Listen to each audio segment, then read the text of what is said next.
થરાદના રામપુરા ગામમાં એક યુવકનું રહસ્યમય સંજોગોમાં મોત થયું છે।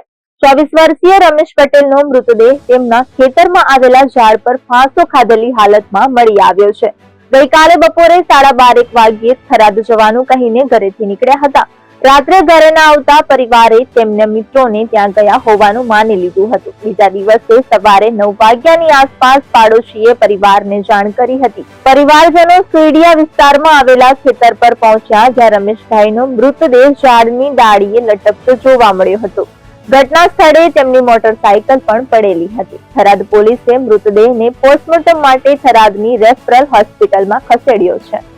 શું હતો સમગ્ર મામલો અને તમારે શું લાગે? મામલો અમારે છોકરે 3 મહિના પહેલા રડકાની બીબલી સાથે પ્રેમ લગ્ન કરેલા હતા।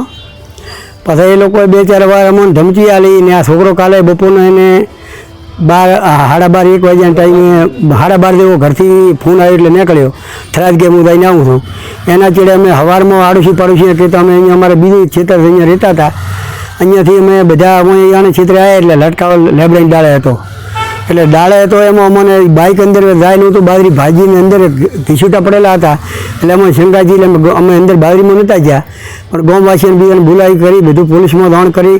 પોલીસે અહીં ચડે અહીંયા બાઇક અંદરથી લાવી હોય, બાઇક ત્યાંનું છે કોણ શખ્સો મિલી જાય એ મને ખબર નથી, પણ મહિને મારે ગોવિંદ હેમા ને સોમાભાઈ